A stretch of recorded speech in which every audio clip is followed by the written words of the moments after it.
High to all. நம்ம வந்து பாத்தீங்கன்னா 2025ல இருக்கோம். ஆனா வந்து பாத்தீங்கன்னா, கிட்டத்தட்ட ஏதோ ஒரு தீவுல வாழ்ற மாரி தான் வாழ்ந்துள்ளோம். ஏன் தீவுன்னு சொல்றேன்னு வந்து பாத்தீங்கன்னா, ஒரு பொண்ணு வந்து ஒரு பையன கொன்னுட்டான். இல்ல பையன் வந்து ஒரு பொண்ண கொன்னுட்டான் அப்படின்னு தான் கடந்த மாசமா நம்ம பார்த்துக்கிட்டே வரோம். ஆனா இப்ப நடந்திருக்கிறது வந்து பாத்தீங்கன்னா, ஒரு பொண்ணு வந்து ரிதன்யா அப்படின்ற ஒருத்தவங்க வந்து இறந்துடுறாங்க. கிட்டத்தட்ட அஜித்ன்ற ஒருத்தங்கள வந்து பாத்தீங்கன்னா, போலீஸ் அடிச்சே கொன்னுருக்காங்க. அத பத்தி தான் இந்த வீடியோல பார்க்க போறோம். அஜித்ன்ற ஒருத்தவங்க வந்து பாத்தீங்கன்னா, ஒரு கோவில்ல வந்து வேலை செஞ்சுட்டு இருக்காங்க. ஒரு செக்யூரிட்டியா வந்து பாத்தீங்கன்னா, வேலை செஞ்சுட்டு இருக்காங்க. அப்ப வந்து பாத்தீங்கன்னா, அந்த கோயிலுக்கு வந்து பாத்தீங்கன்னா, ஒருத்தவங்க ஒரு கார்ல வந்து இறங்குறாங்க. அப்ப வந்து "தம்பி இந்த கார கொஞ்சம் எடுத்து நிறுத்துப்பா" அப்படின்னு வந்து இந்த அஜித் கிட்ட சொல்றாங்க. அஜித் வந்து, "ஐயோ! எனக்கு கார் ஓட்ட தெரியாது" அப்படின்ற மாரி அவங்க சொல்றாங்க. உடனே வந்து அஜித் வந்து என்ன பண்றாங்க, யாரையோ ஒருத்தவங்கள கூப்பிட்டு அந்த கார வந்து பாத்தீங்கன்னா, பார்க் பண்றாங்க. அப்புறம் வந்து பாத்தீங்கன்னா, என்ன நடந்திருக்குன்னா, இந்த அஜித்ன்ற ஒருத்தர் வந்து, "இல்ல சார் எனக்கு கார் ஓட்ட தெரியாது" அப்படின்னு சொன்னதோட அவர் நிறுத்தி இருந்தாருன்னா, இன்னைக்கு அவரு உயிரோட இருந்திருப்பாரு. ஆனா வந்து அவரு யாரையோ ஒருத்தவங்கள கூப்பிட்டு அந்த கார கொஞ்சம் பார்க் பண்ணுங்க அப்படின்னு சொன்னது மிகப்பெரிய ஒரு குத்தமாயிடுச்சு. அதுதான் வந்து பாத்தீங்கன்னா, இன்னைக்கு நடந்திருக்குது.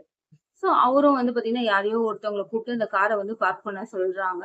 அதுக்கடுத்து அந்த ஃபேமிலி வந்து கிட்டத்தட்ட சாமிலாம் கும்பிட்டுட்டு, அதுக்கடுத்து வந்து பாத்தீங்கன்னா, வீட்டுக்கு போயிட்டாங்க. அந்த அஜித்ன்ற ஒருத்தவங்களும் வந்து பாத்தீங்கன்னா, அவரோட டியூட்டி முடிஞ்சு வீட்டுக்கு போயிட்டாங்க. திடீர்னு போலீஸ் வந்து அவங்க வீட்டுக்குள்ள நுழைஞ்சு, அவங்கள வந்து கிட்டத்தட்ட சட்டைய புடிச்சு இழுத்துட்டு போயிட்டு, "எங்கடா 10 சவரன் நகை?" அப்படின்னு வந்து கேட்டிருக்காங்க. "சார் என்ன அந்த கார் எனக்கு ஓட்ட கூட தெரியாது. கிட்டத்தட்ட யாரையோ ஒருத்தவங்கள கூப்பிட்டு தான் நான் பார்க் பண்ண வச்சேன் அப்படின்ற மாரி அந்த அஜித் சொன்னத, அந்த போலீஸ் காதுலயே வாங்கல. அது எல்லாத்தையும் தாண்டி போலீஸ் யூனிஃபார்ம் இல்லாம, அந்த அஜித்ன்ற ஒருத்தவங்கள கிட்டத்தட்ட தர தரன்னு எங்க இழுத்துட்டு போயிருக்காங்கன்னு பார்த்தீங்கன்னா, தோப்புல வச்சு அடி அடின்னு அடிச்சு, அந்த அஜித்ன்ற ஒருத்தவங்களுக்கு வந்து பார்த்தீங்கன்னா, தம்பியும் இருக்காங்க. அஜித்ன்றவங்க வந்து ரொம்ப மிடில் கிளாஸ் அப்படின்ற மாரியும் சொல்ல முடியாது. கிட்டத்தட்ட அவங்களும் ஒரு ரொம்ப புவர் தான். அவர் வந்து பார்த்தீங்கன்னா 10த் தான் படிச்சிருக்கிறாரு. அம்மா வந்து பார்த்தீங்கன்னா இந்த மாவு பிசினஸ் அந்த மாரி பண்றாங்க. மாவு அரைச்சு விப்பாங்கல்ல, அந்த மாரி தம்பி வந்து கிட்டத்தட்ட படிச்சுட்டு இருக்காங்க. 2 பேத்தையும் வந்து தர தரன்னு இழுத்துட்டு போயிட்டு, தம்பிய வந்து கொஞ்சமா தான் அடிச்சிருக்காங்க. ஆனா அண்ணன வந்து பயங்கரமா அடி அடின்னு அடிச்சு, கிட்டத்தட்ட அஜித் வந்து என்ன பண்றாங்க, என்னால வலி தாங்கவே முடியாம அவர் வந்து ஒரு விஷயம் வந்து சொல்லியிருக்காரு. ஆமா நான் தான் எடுத்தேன். இதோ இங்க தான் வச்சிருக்கேன் அப்படின்ற மாரி அவர் வந்து சொல்லியிருக்காரு. அப்படின்னு சொல்லி கிட்டத்தட்ட கோயிலுக்கு அவர் வந்து கூட்டிட்டு போயிருக்காங்க. அப்புறம் கோயிலுக்கு கூட்டிட்டு போனோம்னா, அங்க வந்து கொஞ்சம் ஆள் நடமாட்டம்லாம் இருக்கும்ல. அதனால இவங்க அடிக்க மாட்டாங்க அப்படின்ற ஒரு நம்பிக்கையில, அவர் வந்து சொல்றாரு, "இல்ல நீங்க அடிச்ச அடி என்னால தாங்க முடியல. அதனால தான் நான் இப்படி சொல்லிட்டேன்" அப்படின்னு வந்து அவர் சொல்லியிருக்காரு. "எங்களையே நீ ஏமாத்துறியா?" அப்படின்னு சொல்லி கிட்டத்தட்ட அந்த கோவில் பின்னாடி வச்சு அவர அடி அடின்னு அடிச்சு, கடைசியில இறந்தே போயிட்டாரு. கிட்டத்தட்ட அவர் இறந்துட்டாங்க அப்படின்ற ஒரு செய்திய கூட அவங்க வீட்டுக்கு சொல்லவே இல்ல. அந்த தம்பி வந்து கேக்குறாங்க. அஜித்தோட தம்பி வந்து கேக்குறாங்க, "எங்க எங்க அண்ணன்?" அப்படின்னு சொன்னோனே, "நீ வீட்டுக்கு போப்பா, உங்க அண்ணன் வருவான்" அப்படின்னு வந்து அந்த போலீஸ் வந்து சொல்லி, அந்த தம்பி வந்து சரி அண்ணன் வீட்டுக்கு வந்துருவாங்க அப்படின்னு சொல்லி, அந்த தம்பி வந்து வீட்டுக்கு போயிடுறாங்க. கடைசியில அவங்க அண்ணன் வருவான்னு எதிர்பார்த்துட்டு இருந்த ஒருத்தவங்களுக்கு, ஒரு நியூஸ் தான் வந்து காதுக்கு வருது. அந்த நியூஸ் தான் வந்து பாத்தீங்கன்னா, அஜித்ன்ற ஒருத்தவங்க வந்து இறந்துட்டாங்க அப்படின்னு சொல்லிட்டு, கிட்டத்தட்ட எவ்ளோ கஷ்டமா இருந்திருக்கும். தம்பிய எப்படியெல்லாம் படிக்க வைக்கணும் அப்படின்னு பட்டிருப்பாரு. நம்ம தான் வந்து 10த் வரையும் படிச்சிருக்கோம். ஆனா தம்பிய நல்லா படிக்க வைக்கணும் அப்படின்னு ஒரு ஆசைப்பட்டிருக்க ஒரு மனுஷன். ஆனா இன்னைக்கு அவரு உயிரோட இல்ல. இந்த நிலைமை பார்த்துட்டு இருக்க உங்களுக்கும் வரலாம், பேசிட்டு இருக்க எனக்கும் வரலாம். இதே வந்து பாத்தீங்கன்னா, ஒரு பணக்கார வீட்டு பையன் வந்து அந்த கார பார்க் பண்ணியிருந்தான்னா, அவன் அவன் மேல வந்து இப்படி ஒரு குற்றச்சாட்ட எடுத்து வச்சிருப்பாங்களா? இல்லாதவன் விட்டுனா என்ன வேணா பண்ணலாம்ல. எப்பயுமே இருக்கிறவன் வந்து இல்லாதவன என்ன வேணா பண்ணலாம் அப்படின்றது எப்பதான் இந்த நிலைமை மாறும்? 2025ல இருந்தாலும் இந்த நிலைமை வந்து மாறவே மாட்டேங்குது. எல்லா போலீஸையும் வந்து பாத்தீங்கன்னா, தப்பா சொல்லிட்டவே முடியாது. இப்போ இப்படி ஒரு விஷயம் நடந்திருக்கு. கிட்டத்தட்ட இந்த ஒரு விஷயம் வெளிய வந்திருக்குன்னா, அதுக்கு காரணமும் போலீஸா மட்டும் தான் இருக்க முடியும்.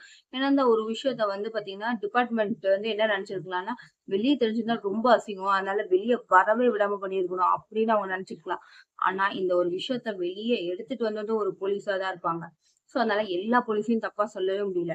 ஆனா, அஜித்த அடிச்சாங்க பாத்தீங்களா, அவங்க வந்து பாத்தீங்கன்னா, கிட்டத்தட்ட யூனிஃபார்ம்ல கூட இல்ல. அவங்களுக்கு வந்து பாத்தீங்கன்னா, அஜித் மேல வெறும் சந்தேகம் தான். சந்தேகம் இருந்தாலே ஒருத்தவங்கள அடிச்சு கொன்னுட முடியுமா? யாரு யார் மேல வேணா சந்தேகப்படலாம். பாத்துட்டு இருக்க நீங்களும், பேசிட்டு இருக்க நானும், இப்ப பக்கத்து பக்கத்து வீட்ல வந்து பாத்தீங்கன்னா, ஒரு நகை காணாம போயிடுச்சு அப்படின்ற விஷயத்துல அவங்க என் மேல சந்தேகப்படலாம். இப்ப என் வீட்ல ஏதாவது காணாம போச்சுன்னா, நான் அவங்கள சந்தேகப்படலாம். ஆனா சந்தேகம் அப்படின்ற பட்சத்துல நீங்க வந்து கூப்ட்டு பேசியிருக்கலாம். ஆனா சந்தேகம் அப்படின்ற ஒரு விஷயம் வந்ததுக்கே ஒருத்தவங்கள அடிச்சு கொன்னது ரொம்ப பெரிய தப்பு. ரொம்ப, ரொம்ப பெரிய தப்பு. அதனால தான் நான் சொன்னேன். இதே பணக்கார வீட்டு பையன் மேல இப்படி ஒரு புகார் இருந்திருந்தா, மேல கைய வச்சிருக்க முடியுமா? இப்பவும் 2025லயும்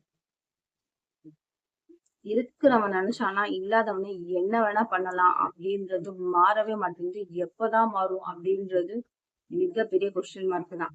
இது எல்லாத்தையும் தாண்டி அஜித் சாரோட ஃபேமிலிக்கு